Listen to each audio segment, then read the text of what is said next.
I'm joined in the studio by the Deputy Chairman of the Conservative Party, Mr. Lee Anderson. Lee, welcome to this pristine new studio. Now then, we need to talk about the post office scandal. So Rishi Sunak has been very outspoken today about the fact that victims have been treated appallingly. What's your take on this absolute scandal? It is a scandal, Martin. It's something I've raised in Parliament in the past because I had a postmaster affected by this the scandal. There's no other word for it. I'm just looking at, the TV programme, I have actually caught a little bit of that, and that's really brought it to the public, the great British public, and it's an absolute scandal. I saw Ed Davey bleating on in the paper, I think, over the weekend.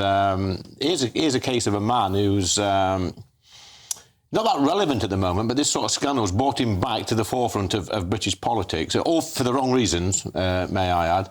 And it would appear that in the past, when he was the Post Office Minister, that he took the side of the employers over the workers. Now, as MPs, Martin, we often get cases coming into our surgeries, into our office, and there's always two sides to every argument. And as an MP, you have to look at both sides, speak to the victims and the perpetrators, and sometimes it's a completely different story when you get to the bottom of it. And this man, this Ed Davey, is not really looked at both sides of the story.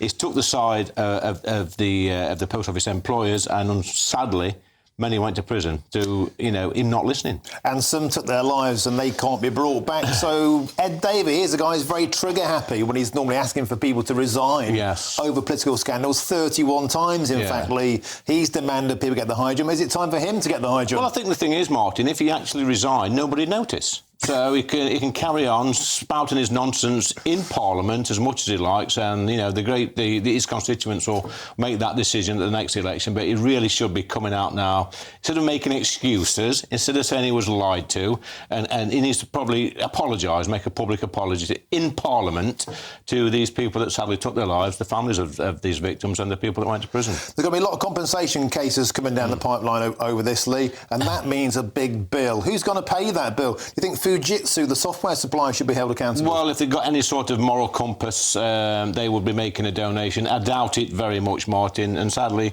the British taxpayer will have to stump up the bill, but I think in this case, I don't think the British taxpayer will mind that much for, the people that's been to prison and suffered, but, I think they might, actually. Well, I think the taxpayers might be saying, hang on a minute, if the software supplied was not fit for practice. What I'm saying to you, Martin, is Fujitsu, they won't pay. And but they've got a lot of government contracts. Somebody's got to pay for this.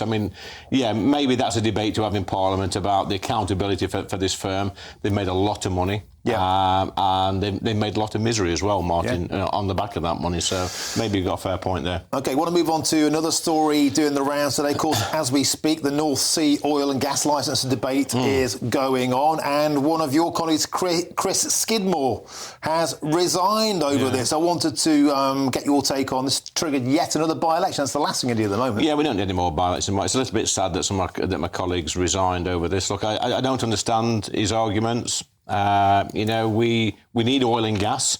While we're making this transition to net zero in 2050, the planet's still going to need oil and gas. And we have to make a decision in this country. Where do we get that oil and gas from? Are we going to be at the mercy of Russia again and other unstable nations, or can we get it out the ground or from out the sea right on our doorstep? I say get as much out as we can. That's a sensible thing. Not only that, Martin, there's 200,000 jobs depend on this, and it rakes in billions and billions of pounds each year for the Treasury to spend on public services. And Ed Miliband said, well done to Chris Skidmore. And that begs the question, if you've got friends like Ed Miliband... You don't take any notice of Ed Miliband. This is a man, when the last coal mine in his constituency closed, he was bleating on in Parliament about saving this saving this coal mine because it produced coal, which then went to the power station just a few miles down the road. And then when we had a debate or a statement in the Parliament, I think it was last year, about opening a coal mine in Cumbria, he was spouting the dispatch box saying this is a wicked thing to do. The man he's got double standards, he's a bit of an hypocrite, and he needs to make his mind up. Look, this is British jobs and this is money to our treasury. We should get this oil and gas out of the ground from under the sea because any other country in the world would do this. Alok Sharma, Tory MP, of course, former cabinet minister and a chair of the COP26. Yeah. He's not happy about it, as you'd expect, nor is Zach Goldsmith. Does this bring us back to that question about the fact we've got sort of two Conservative parties here, a bit like over Brexit? The net zero mob seem completely at odds with the sort of sentiment you were just saying. Common sense approach. I think Alok's very passionate about the subject. He's been very outspoken on net zero. A good colleague, but I think on this I disagree with him. I think we have to look, Martin. This is a world problem. These carbon emissions. It's a world problem. It's a world solution. It's all well and good being world leaders in this, and I would like to see us be world leaders. But in the meantime, I have people in my constituency that are struggling to pay their gas bills and electric bills, and they're watching every penny. It's all right for us over there, in that place there, on big salaries. Many of us live down here each week, get the some MPs have got second homes and get the gas bills and electric bills paid for. It's all well and good. I don't have to worry if I've got enough money in my bank account each month to pay my gas and electric bill. But a lot of my constituents do, and that's my main concern. And it makes you wonder if people have a future career plan. I notice The Guardian reported that Chris Skidmore earns 200 grand from net zero jobs. Maybe he's looking down the line. Separate matter. Next story, Benefits Britain. In the papers today, the cost of long-term sickness benefits is soaring. £17 billion a year expected. Long-term sick to cost us 48 billion quid a year by 2030. Lee, how much money are we spending on benefits? Richie Sunak said he'd like to clamp down on it. What would you like to do? Yeah, I'd like to clamp down on it. I've been banging on about this, Martin, since I got elected. And before, the benefit bill in this country is massive. And there's different types of illnesses now where people are off work or don't want to go to work. Back in the day, Martin, it was the old bad back. You used to hobble into the doctor's surgery, clutching your back and give me a club note for a week, doctor, and have a week off. But now, different illnesses.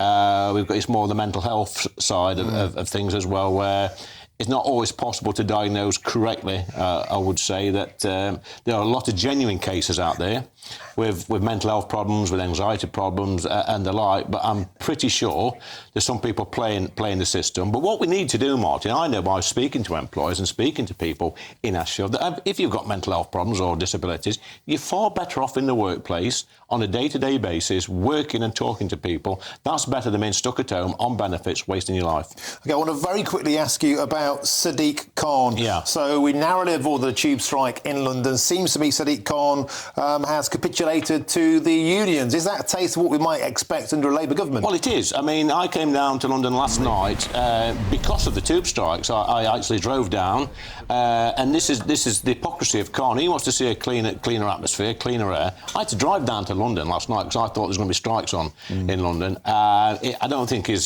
certainly in my neck of the woods, Martin, is not taken serious, but in London he seems untouchable. But he needs to get a grip, because I believe that part of his manifesto when he got elected last time was no strikes in London, and we've seen plenty of strikes, and it's to the detriment of the great people of London. OK, superb. Lee Anderson, thanks for joining us in the studio. We're going to return to our top story now, and that's this. Liberal Democrat leader Sir Ed Davey is under mounting pressure over his role in the Post Office scandal. Davey was Postal Affairs Minister during the coalition government, and he's been speaking in the last few minutes. I wish I'd known then what we all know now. The Post Office was lying on an industrial scale to me and other ministers. And when I met Alan Bates and listened to his concerns, I put those concerns to the officials in my department, to the Post Office, to the National Federation of Postmasters. And it's clear they all were lying to me. Well, I was the first Postal Affairs Minister to meet Mr. Bates, to listen to him against the advice that I'd received, because I was concerned by his letter. And I listened to him and I took his concerns and I put them to officials, I put them to the Post Office. And it's clear the Post Office lied to the victims, to judges, to the public, to me and other postal ministers for over 20 years. This is a conspiracy by the Post Office to deceive people. OK, Lee, well, that was Ed Davey. He's obviously not resigning. He's coming out with platitudes. What do you make of that? What a pathetic sight, Martin. He's live there on TV, snivelling away. Look, over 700 people got convicted of these offences. At any stage of that investigation, a red flag should have appeared, Martin. You think that if 700 people had been convicted, somebody would say, hey, oh, there's something wrong here, and he didn't. He said nothing until today, as far as I'm concerned. The man should hang his head in shame. He should go in the chamber this afternoon and apologise. That's if he's here at work. It's a pathetic, it's a grovelling, nothing apology. And like I say, if he did resign, nobody'd notice anyway. OK. Is that necessarily true, though? Because he has been on the warpath saying he's going to target swing seats. He's going to go for that kind of blue wall area in the home county. So he is having a bit of a dig at the Tories at the moment. Well, I mean, the Lib Dems, they are tenacious campaigners, Martin, as you know. And when you look at some of their literature, you've seen it when you've been on the campaign trail, it's not always the most truthful of stuff they put on there. That's one way of putting it. They sail pretty close to the wind. But I think now one of their top dogs, if you like, has been proven to be, just not good enough for the job. He's a pretty basic investigation when you've got 700 people that's been convicted in an organisation like the Post Office. Are you telling me there's 700 crooked, postmasters in our postal service? You could go into any Witherspoons, any pub. On a Monday, when they've done the Monday Club, when they've been on a session all day, Martin, and even at midnight, you could talk to some of them and they'd come out with more sense than that bloke. Well, it's hard to top that. You came in to do some straight talking. That's certainly what we got. Lee Anderson, thank you very much. Superb stuff, as ever.